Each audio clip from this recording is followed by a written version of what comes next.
आमदारांना अपात्र करणं गरजेचं होतं असं अनिल देसाई यांनी म्हटलंय। अनिल देसाई यांनी या संदर्भात आपल्याला विस्तृत सांगितलेलं आहे। मुद्दा एकच आहे की इलेक्शन कमिशन कसं असंविधानिक वागलं, इलेक्शन कमिशन कसं असंविधानिक वागलं हे माननीय कपिल सिब्बलांनी आज सगळ्या न्यायाधीशांच्या समोर सांगितलं की त्यांची प्रत्येक घटना ही या देशाच्या संविधानाला आव्हान देणारी आहे आणि म्हणून तुम्ही एक करूनच बघा असं एकदा ते म्हणाले, यू डू इट, आणि मग तुम्हाला लक्षात येईल की कशी घटनेची वाट लागेल ती।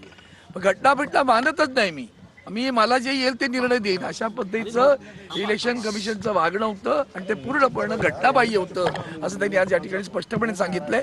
आणि अतिशय त्रुटी जेवढ्या दाखवल्यात ना की भन्नाट आहेत की मला वाटत नाही यापेक्षा वेगळा खरं त्यांच्या पर्व्ह्यूमध्ये पण नव्हतं अशा अनेक गोष्टी की जे त्यांच्या कक्षेत नाहीत त्या इलेक्शन कमिशनने केल्या आणि ते आज कपिल सिब्बलांनी उघडकीस आणल्या आणि ते त्यांच्यासमोर मांडल्या।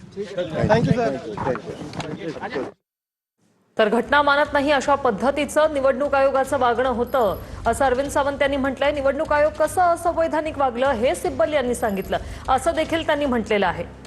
निवडणूक आयोगाची चूक उजेडात आणली असं वक्तव्य अनिल देसाई यांनी देखील केलं होतं आणि आता अरविंद सावंत यांची देखील प्रतिक्रिया समोर आलेली आहे। निवडणूक आयोगासंदर्भात त्यांनी म्हटलेलं आहे, घटना मानत नाही अशा पद्धतीचं निवडणूक आयोगाचं वागणं होतं असं वक्तव्य त्यांनी केलेलं आहे।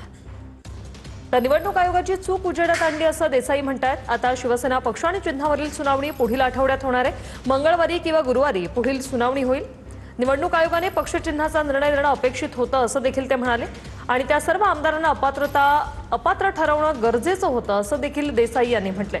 तर निवडणूक आयोग कसं असंवैधानिक वागलं हे मांडलं कपिल सिब्बल यांनी असं अरविंद सावंत यांनी म्हटलेलं आहे। अपात्रता झाली असती तर चिन्हावर परिणाम झाला असता असं देखील वक्तव्य त्यांनी केलेलं आहे। तर 10व्या सूचीनुसार आमदार अपात्र करणं गरजेचं होतं असं देसाई यांनी म्हटलेलं आहे। निवडणूक आयोग कसं असंवैधानिक वागलं हे कपिल सिब्बल यांनी युक्तिवादादरम्यान मांडलेलं आहे असं देखील त्यांनी म्हटलंय। तर निवडणूक आयोगाची चूक उजेडात आणली, पक्ष चिन्हाचा निर्णय निवडणूक आयोगानं आधी देणं अपेक्षित होतं असं देखील त्यांनी म्हटलंय।